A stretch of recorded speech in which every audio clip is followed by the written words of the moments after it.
एक बातूनी कछुआ टॉम एक जंगल के अंदर एक झील में रहता था। वो पूरे दिन किसी से भी बात करता रहता था, छोटी चींटियों से लेकर बड़े हाथियों तक। लेकिन टॉम को सबसे ज्यादा अपने सबसे अच्छे दोस्तों से बात करना पसंद था। वो और मो नामक दो हंस थे। ये तीनों दोस्त एक ही झील में रहते थे। एक दिन उन्होंने देखा कि झील का पानी सूख रहा था। पूरे साल बारिश नहीं हुई थी। जंगल के कई जानवर पानी की तलाश में जंगल छोड़ रहे थे। बो और मो ने भी जाने का फैसला कर लिया। भारी मन से वो टॉम को अलविदा कहने आए। लेकिन तुम अलविदा क्यों कर रहे हो? टॉम ने पूछा।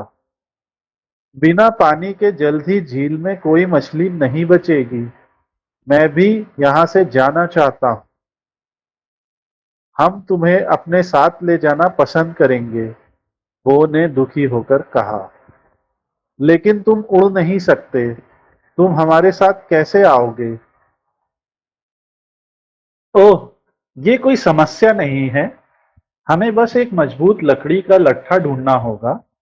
तुम दोनों उस लट्ठे को अपनी चोंच में पकड़ना और उड़ना। मैं उस लट्ठे को अपने मुंह में पकड़ूंगा। इस तरह हम सब एक साथ जा सकते हैं, टॉम ने कहा। वो चिंतित था।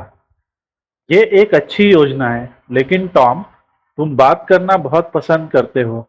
जब हम हवा में होंगे तो मुंह नहीं खोल सकते।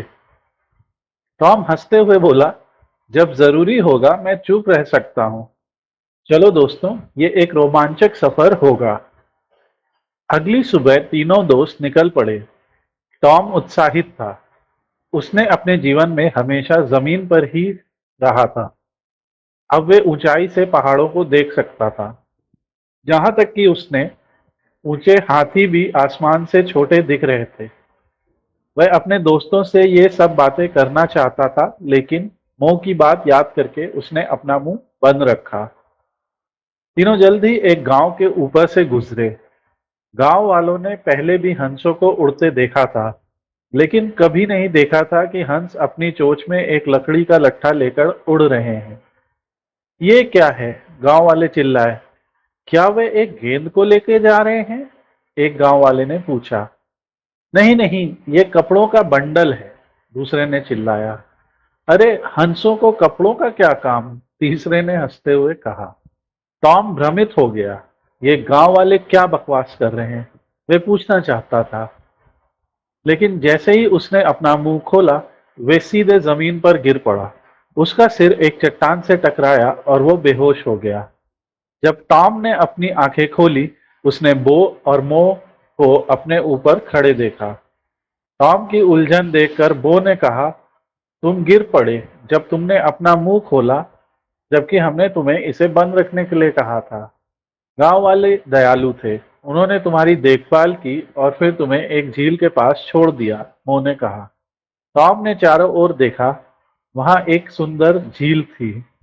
मुझे लगता है कि ये एक अच्छी जगह है जहां हम अपना घर बना सकते हैं और रह सकते हैं। हंसों ने टॉम से पूछा, क्या हम ऐसा कर सकते हैं? लेकिन टॉम ने अपना सबक सीख लिया था।